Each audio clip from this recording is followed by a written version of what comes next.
Hello everyone, it is very clearly night and there's a glare here that I would like to resolve if I can, but I would have to find a book. Here we go. Anyways, I thought I would pop in and chat just a bit. Is this better, more or less distracting? I think it's less distracting, but I wanted to just chat a little bit. I think this is going to go into my nighttime notebook series because, again, me during the day is just a far more lethargic person than I am in this current moment. And I had some thoughts a little bit, so I want to chat just a bit. I know everything is deeply sideways. I have this thing, and I'm sure you've noticed if you've watched my journal with me videos, where I write on an angle. I think part of it is when I was younger, the school that I went to as a child, which is actually kind of relevant to some of my thoughts today, or at least the ones in my head. They used to really champion and stress turning your page a little bit, and I think most of it was for, I'm guessing it was for cursive writing, because when you write, especially in cursive, you turn the book a little bit because that's like the natural angle of your hand. So anyways, it just became more and more exaggerated as time went by, and then I think part of it is I sit in my chair kind of funny, so then I just started turning it completely this way and moving my arm this way because I'd turn in my chair. So anyways, I hope that's not distracting. You didn't need an explanation that long, but here we are. I am going to take this off for a second because it's kind of really distracting. I've also been playing with the lighting a little bit, and honestly this video is going to go on for as long as my phone storage will suffice. I originally wanted to film a journal with me video, and then I was a little nervous about my storage, and then I just didn't end up journaling during the brightness of the day. And so that's how that's going, but I will get to that in a moment. I will say, in terms of journaling, period, it's been pretty nice. I'm still really enjoying it. So I kind of talked about that probably last week, but just in case anyone wanted a little update. Today's update in particular is going to be about backfilling. And this is something that I think is pretty relevant, and I guess that's why I wanted to make it a topic of these videos. I always kind of intend for a video like this, or even my destimulation diaries, to be seen by absolutely no one, and then I forget that it's like perceived information. So please bear with me, but I tend to ramble quite a bit, basically, is the moral of the story. Last year, it was my first hobonichi book. I started with a cousin, and she was very large, and I've definitely talked about it plenty on this channel as well, so if you're curious about how that experience just went generally for me, you're welcome to check it out. I still never filmed a full flip through, but there's one that's kind of in short. I think it's titled something like update or something. I don't know, I'll put it in the cards.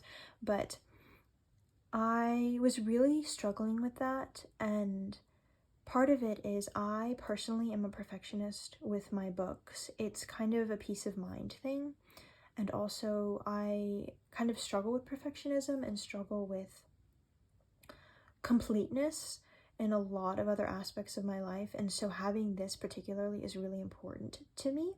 And so I've been learning to balance that with also not pressuring myself to journal every single day. So in this bigger book, which is partly why I brought it up, I journaled like the first probably 4.5 months very consistently every day. I filled up every day. I didn't necessarily journal every single day, but I was doing well, and then I just got really busy over the summer, and so I didn't. And then once I fell off 1 day or 2 days, and then it just kind of started piling up more and more, and it got really difficult for me to come back to. Now I did come back to it a little bit at the end of the year, and that was a good experience, but number one, it wasn't a good book because it was too much space to keep up with, and I've definitely talked about that when I talked about switching to A6. But I also struggled with the perfectionism, and that's kind of a theme that's relevant in other sections of my life. If you care about the little mental health update, that's not necessarily relevant to right now, but has been relevant to me in the past, that things will pile up for me, and if I don't get them done, it just becomes very, very overwhelming. I'm sure I'm not alone in that thought, but for me, it tends to be particularly crippling and life-changing in a concerning way. So I've been really working on that, and learning how to remedy that, especially in my books, has been like an interesting thought of mine. So, as I've talked about in other moments, my system is that which allows me to fill up a page text-wise in this book every day and requires kind of very minimal maintenance. And then I also have my commonplace to keep things and chronicle and collect data, and that is really enjoyable for me, and it's been working really well. I haven't been using this book that much, and I kind of anticipated that a little bit. These few months during the year, I have specific periods of time during the year, and I'm sure I'm probably not alone in that either, where my life is really hard for me mentally. I know that that's coming, and so I want to make this season of my life kind of as easy to keep up with in this space as possible. So, putting that aside, on the topic of backfilling, it's been difficult for me greatly in the past. And I've kind of wanted to hold myself to that backfilling every single day standard, because I also refer to this as a way, like as a form of memory keeping and keeping track of all these things that I want to remember. So, and I mentioned this in my February video, which is really funny because now it's just becoming relevant now. I said, I'm not going to leave more than one day unfilled. So if I don't write one day, then the next day I have to fill 2 pages. And I think that's a good metric for me personally. And again, this is not to glorify forcing yourself to fill up every single day. This, for me, is a space to memory keep, but also a space to kind of force myself to think about my day, and it really provides some form of mental stability for me. And so as a result, this is crucial to my existence and my stability as a person. So I hold myself to that personally. Now, I had a moment yesterday where everything went awry. So today, as I'm filming this, hold on, let me take this out, is Saturday, the 8th. And this is more than one day. And I actually just filled up some of this now. I had filled up maybe this much when I just sat down to open my books. So this is the first day that I had planned to leave empty, mostly because I had actually been filling up this page and just like some catch-up stuff, and then also I kind of just had an emotionally overwhelming day. So yesterday, what I should have done was finish this page and write the page for that day, which is normally what I do, but the power went out, and I guess that's like extenuating some circumstances, like it happens. But it gave me a chance to reflect on this practice and the goals that I set for myself. So I thought that was really interesting. And that was kind of what I really wanted to reflect on. So it has been kind of an interesting thing to notice. I think part of what I feel encouraged to do in this space is to sit down and encourage myself to be creative and maybe to paint potentially. That was my first instinct, is just to, partly because I don't have a lot to write. So if I had had a busy day and wanted to reflect on that day, I would probably use that as a space to reflect on that day. But I like the idea of having extra space to be creative, and I am not an artist under any circumstances, but I particularly enjoy just kind of messing around with a paintbrush, and I think it's fun, and I have these wonderful materials that I've accumulated over my life, and I'm kind of excited to see where that goes. So, sorry, that was my chair, but I am going to try to do that with this space here.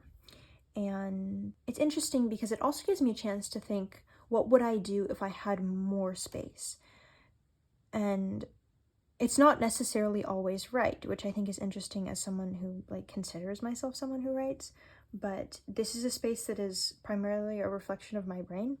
And so that's kind of interesting to me. True to my expectation, it cut me off again. I really need to take a moment and figure out my phone storage problem, because I have this thing also, and this is funny, maybe I should talk about this actually, or at least mention it. I hate deleting things, and I have a hard drive where I keep everything, so I'm not deleting any video stuff, but I also hate deleting messages, and because there's something that I actually refer to pretty often.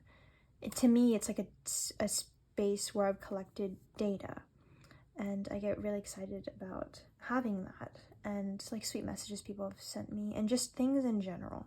The concept of losing that is really difficult for me, which is why I come in place.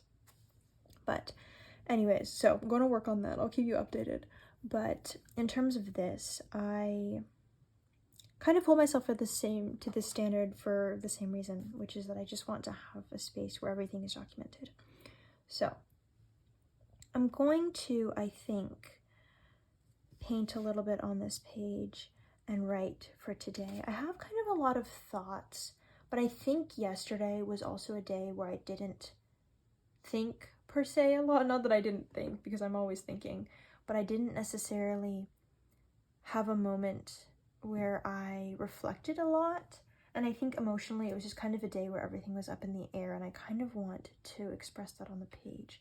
So I guess maybe I'm just too focused on being true to the day. But what I was originally saying before coming off actually was that I felt a little anxious at this prospect of everything piling up.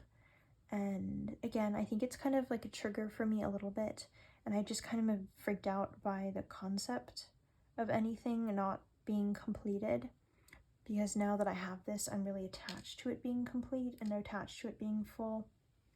So, moral of the story on this entire concept is that I think forcing yourself to backfill, if it's not something that is necessary to your stability, is kind of difficult. And I don't think that you should force yourself to backfill, but I think as someone who is mentally very day by day right now, and also a student and someone who's like this year and probably the next few years of my life, I kind of want documented in pretty extreme detail, just because I want to be able to look back on it, and I want to have things that I can reference.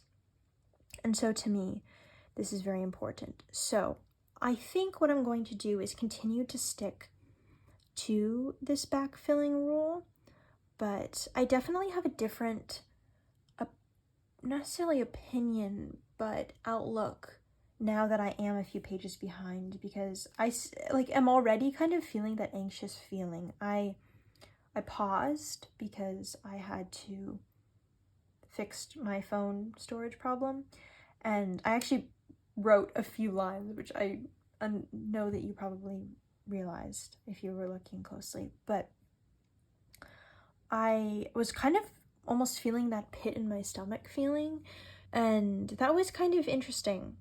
So I'm trying really hard to say, oh, that was interesting, and not, oh my gosh, what am I gonna do? So I think what I'm gonna do is just continue backfilling this page and maybe paint a little bit. I think I might do a little time lapse. I always say I'm gonna do that, and then sometimes I forget. So I'm gonna try and do that at the end of this video.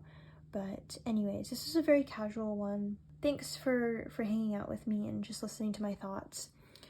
If you have any thoughts on backfilling, or this is something that you've dealt with before, let me know what you think. Please know that under no circumstances is this me putting people who journal every single day on a pedestal, because I don't necessarily think that it makes you better than any other person, or that it makes you less good to other people or to yourself if you don't. But it's interesting to see what kind of difference this makes for me and in my life. So without further ado, I'm going to take some time and I'm going to just fill up a little of this space. I hope that you have a great day and a great rest of your week and whatever else until the next time I post a video. But thanks for being here. I can't wait to share future journal videos with you. So let me know how your journals are going. Let me know how you're doing. I hope you enjoyed, and I will see you next time.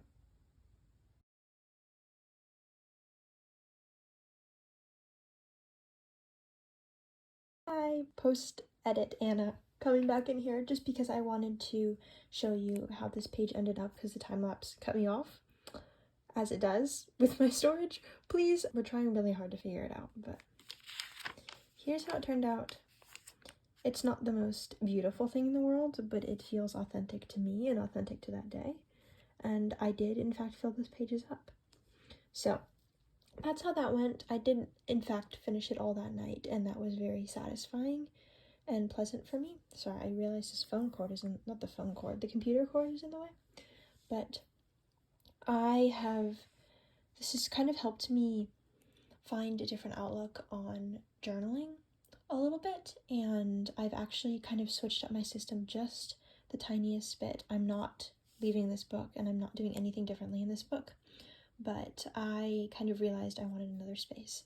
So stay tuned for that. Hopefully it will be soon. I'm excited to share kind of how it's evolving. But for now, thank you for being here. If you think this is really bad, you can tell me. The paints actually have glitter in them, if that makes it better. If it makes it worse, I'm sorry. But I think it's kind of fun, and I like that the washi tape matches.